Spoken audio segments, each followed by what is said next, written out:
அதிகாரத்தின் 9 இருண்ட விதிகள். காடு என்று ஒன்று இருந்தால் அங்கே சிங்கம் இருக்கும், புலி இருக்கும், ஓநாய் இருக்கும், வேட்டையாடுபவனும் இருப்பான், வேட்டையாடப்படுபவனும் இருப்பான். ஆனால் அந்த காட்டில் உயிர் பிழைப்பது எப்போதும் மிகவும் பலமான மிருகம் அல்ல. எப்போது தாக்க வேண்டும், எப்போது பதுங்க வேண்டும், எப்போது அமைதியாக இருக்க வேண்டும், எப்போது பின்வாங்க வேண்டும் என்று தெரிந்த மிருகம்தான் நீண்ட காலம் உயிர் பிழைக்கும். மனிதர்களின் உலகமும் அப்படித்தான். இங்கே நகங்கள் தெரியாது, பற்கள் தெரியாது, இரத்தம் தெரியாது. ஆனால் வேட்டை மட்டும் நின்றதில்லை. இங்கே ஆயுதங்கள் வேறு. பயம், பொறாமை, அகந்தை, பாராட்டு, நம்பிக்கை, கோபம், பலவீனம். ஒருவன் உன்னை தாக்க வேண்டிய அவசியமே இல்லை. உன்னை கோபப்படுத்தினால் போதும், நீயே தவறு செய்வாய். உன்னை பயமுறுத்தினால் போதும், நீயே பின்வாங்குவாய்.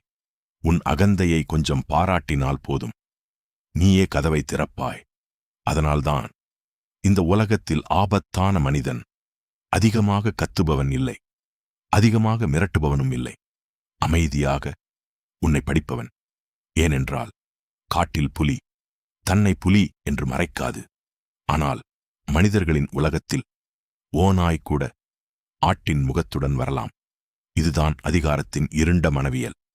இதோ மக்கியவெல்லியின் பார்வையில் அதிகாரத்தின் 9 இருண்ட விதிகள். முதல் விதி, தேர்ந்தெடுத்த அமைதி. 4 நண்பர்கள் ஒன்றாக இருக்கிறார்கள்.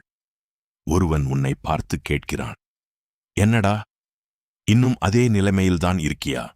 மற்றவர்கள் சிரிக்கிறார்கள். உனக்கு கோபம் வருகிறது. உடனே உன்னை நிரூபிக்க ஆரம்பிக்கிறாய். உன் பணம் பற்றி சொல்கிறாய், உன் திட்டங்களை சொல்கிறாய், உன் வாழ்க்கையை விளக்குகிறாய். நிறுத்து. அவன் ஒரு வரிதான் சொன்னான், ஆனால் நீ அவனுக்கு 10 தகவல்கள் கொடுத்து விட்டாய். அது மட்டுமல்ல, எந்த இடத்தில் தொட்டால் உனக்கு வலிக்கும் என்பதையும் காட்டிவிட்டாய். அடுத்த முறை அவன் எங்கே தொடுவான்? அதே இடத்தில். அதனால் எல்லா தாக்குதலுக்கும் பதில் தேவையில்லை. சில நேரங்களில் ஒரு சிறிய சிரிப்பு, ஒரு அமைதி, அவ்வளவுதான். அடுத்தவன் யோசிக்கட்டும், இவனுக்கு கோபம் வரலையா? நான் சொன்னது பாதிக்கலையா? அந்த சந்தேகம் அவனிடமே இருக்கட்டும். உன் உணர்ச்சியை எல்லோருக்கும் படிக்க கொடுக்காதே. இரண்டாவது விதி, விளைவைப்பார். உன் நண்பன் அடிக்கடி பணம் கேட்கிறான். முதல் முறை அவசரம் கொடுக்கிறாய். இரண்டாவது முறை இதுதான் கடைசி முறை, மீண்டும் கொடுக்கிறாய். மூன்றாவது முறை அதே கதை. நீ ஏன் தொடர்ந்து கொடுக்கிறாய்? உனக்கு நல்ல மனம் இருக்கலாம், ஆனால் இன்னொரு காரணமும் இருக்கலாம். இல்லை என்று சொன்னால் அவன் என்னை கெட்டவன் என்று நினைப்பானோ? இங்கேதான் பிரச்சனை. நீ நல்ல மனிதனாக தெரிய முயற்சி செய்கிறாய், ஆனால் அவன் பொறுப்பில்லாமல் இருக்க நீயே வழி செய்கிறாய். அதனால ஒரு முடிவை எடுக்கும்போது மற்றவர்கள் என்ன நினைப்பார்கள் என்று மட்டும் கேட்காதே.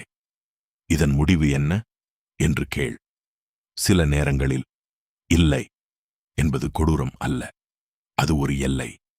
மூன்றாவது விதி, கட்டுப்படுத்தப்பட்ட பலவீனம். ஒருவர் புதிதாக உன் வாழ்க்கைக்குள் வருகிறார்.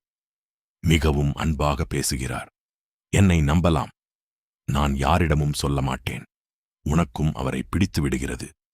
சில நாட்களில் உன் குடும்ப பிரச்சனை, உன் காதல் பிரச்சனை, உன் பணப்பிரச்சனை, உன் பயம், உன் ரகசியம் எல்லாம் அவருக்கு தெரிந்து விடுகிறது. 6 மாதம் கழித்து உறவு மாறிவிட்டது. ஆனால் நீ சொன்ன தகவல்கள் மாறவில்லை. அவை இன்னும் அவரிடம் இருக்கின்றன. உன் பலவீனத்தை காட்டுவது தவறு இல்லை, ஆனால் யாரிடம் காட்டுகிறாய் என்பது முக்கியம். நம்பிக்கை என்பது ஒருவர் கேட்டவுடன் கொடுக்கும் சாவி அல்ல, அது சம்பாதிக்கப்பட வேண்டியது. நினைவில் வை, இன்று உன் கண்ணீரை துடைக்கும் கை நாளையும் அதே கையாக இருக்கும் என்று எந்த உத்தரவாதமும் இல்லை. மனதை திற. ஆனால் யாருக்காக கதவை திறக்கிறாய் என்று பார்த்து திற. நான்காவது விதி, கண்ணாடி. ஒரு நண்பர்கள் கூட்டத்தில் ஒருவன் தொடர்ந்து பேசுகிறான். அவன் வாங்கிய வண்டி, அவன் சம்பாதித்த பணம், அவன் சென்ற நாடு, அவனுக்கு தெரிந்த பெரிய மனிதர்கள். அவன் வெறுமனே பேசவில்லை. அவன் தன்னை பற்றிய தகவல்களை கொடுக்கிறான்.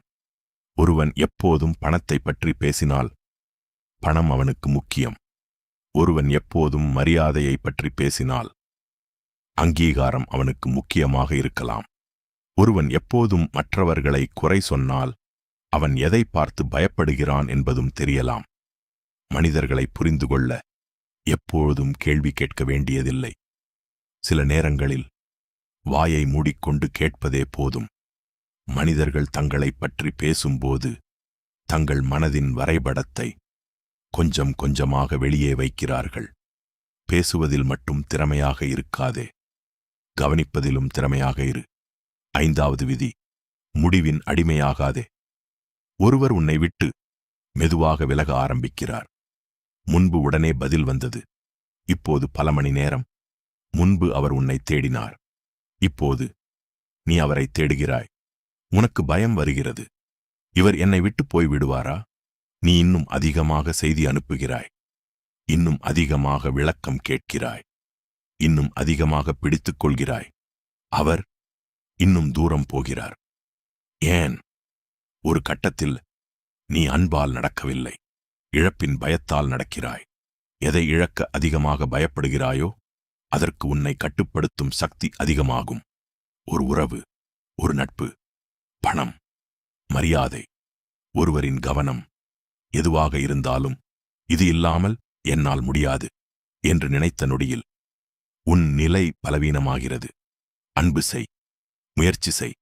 ஆனால் யாரையும் பிடித்துக்கொள்ள முயற்சி செய்து உன்னை நீ இழக்காதே. 6வது விதி, பயனுள்ள எதிரி. உன்னை பிடிக்காத ஒருவன் இருக்கிறான். நீ என்ன செய்தாலும் குறை சொல்வான். நீ முன்னேறினால் அவனுக்கு பிடிக்காது. நீ தோற்றால் அவன் சிரிப்பான். அவனை வெறுப்பது எளிது. ஆனால் ஒரு நாள் கோபத்தை ஒதுக்கிவிட்டு அவனை கவனி. அவன் உன்னை எங்கே தாக்குகிறான்? நீ அதிகமாக பேசுகிறாய். நீ ஆரம்பிப்பாய், ஆனால் முடிக்க மாட்டாய்.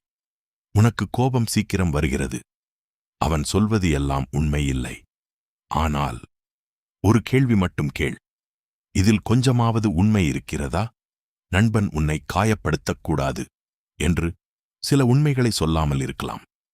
எதிரிக்கு அந்த அக்கறை இல்லை. அவன் நேராக தாக்குவான். அதனால எதிரியின் வார்த்தையை நம்ப வேண்டியதில்லை. ஆனால் அவன் தாக்கும் இடத்தை கவனிக்கலாம். சில எதிரிகள் உன்னை அழிக்க வருவார்கள். சில எதிரிகள் தெரியாமலேயே உன் பலவீனத்தை காட்டிவிட்டு போவார்கள். அறிவுள்ளவன் இரண்டிலிருந்தும் கற்றுக்கொள்வான். 7வது விதி, முகமூடி. ஒருவர் உன்னை பார்க்கும்போதெல்லாம், மச்சான், நீ என் சகோதரன் மாதிரி, உனக்காக நான் எதுவும் செய்வேன் என்று சொல்கிறார். நல்லது. ஆனால் அவர் உன்னை எப்படி நடத்துகிறார் என்பதை மட்டும் பார்த்து அவரை முடிவு செய்யாதே. அவருக்கு தேவையில்லாத மனிதர்களை எப்படி நடத்துகிறார் என்று பார். உணவகத்தில் வேலை செய்பவரிடம் எப்படி பேசுகிறார்? வயதான ஒருவரை மதிக்கிறாரா? பணம் இல்லாத நண்பனை அதே மரியாதையுடன் நடத்துகிறாரா? அவரால் எந்த பயனும் இல்லாத மனிதனை எப்படி நடத்துகிறார்? அங்கே கவனி. ஏனென்றால் உனக்கு இன்று அவரிடம் மதிப்பு இருக்கலாம், நாளை அது இல்லாமல் போகலாம். அப்போது அவர் மற்றவர்களுக்கு காட்டிய முகம் உன்னிடமும் திரும்பலாம். வார்த்தைகள் முகமூடி அணியலாம், ஆனால் ஒருவரின் தொடர்ச்சியான பழக்கம் நீண்ட காலம் முகமூடி அணியாது. 8வது விதி, தேவையான சந்தேகம். ஒரு நாள் நண்பன் உன்னிடம் வருகிறான். நான் உனக்காகத்தான் சொல்றேன். அவன் உன்னை பற்றி பின்னால் பேசுறான். உனக்கு உடனே கோபம். ஆனால் நிறுத்து. நீ கேட்டது உண்மையா? அல்லது ஒருவருடைய பதிப்பா? இந்த தகவலை கொண்டு வந்தவனுக்கு என்ன நோக்கம்? உன்னை காப்பாற்ற வேண்டுமா? அல்லது உங்கள் இருவரையும் பிரிக்க வேண்டுமா? ஒரு சம்பவத்தில் நடந்த உண்மை ஒன்று இருக்கும். ஒருவர் பார்த்த விதம் ஒன்று இருக்கும். அவர் உனக்கு சொல்லும் விதம் இன்னொன்று இருக்கும். இந்த மூன்றும் எப்போதும் ஒன்றாக இருக்காது. அதனால் எல்லோரையும் சந்தேகப்படாதே. ஆனால் எதையும் கேள்வி கேட்காமல் நம்பாதே. நம்பு, ஆனால் கண்களை மூடாதே. 9வது விதி, நிழல். இதுதான் மிகவும் இருண்ட விதி. உன் பழைய நண்பன் ஒருவன் வாழ்க்கையில் வேகமாக முன்னேறுகிறான். புதிய வீடு, புதிய வண்டி, பணம், பயணம், அழகான வாழ்க்கை. நீ அவனை வாழ்த்துகிறாய், உண்மையாகவே வாழ்த்துகிறாய். ஆனால் உள்ளே எங்கோ ஒரு சிறிய குரல், இவனுக்கு மட்டும் எப்படி? உடனே அதை மறுக்கிறாய். இல்லை, நான் பொறாமைப்படவில்லை. ஆனால் அந்த உணர்ச்சி போகவில்லை. அதுதான் உன் நிழல். நம்மிடம் இருப்பதை நாமே ஒப்புக்கொள்ள விரும்பாத பகுதி. பொறாமை, அகந்தை, கோபம், பழிவாங்கும் ஆசை, மற்றவரை விட பெரியவனாகத் தெரிய வேண்டும் என்ற ஆசை. இவை உனக்குள் இருப்பதை ஒப்புக்கொள்வதால் நீ கெட்ட மனிதனாக மாறமாட்டாய். மாறாக அவை உன்னை கட்டுப்படுத்துவதை குறைக்கலாம். ஆம், எனக்கு பொறாமை வந்தது. ஏன்?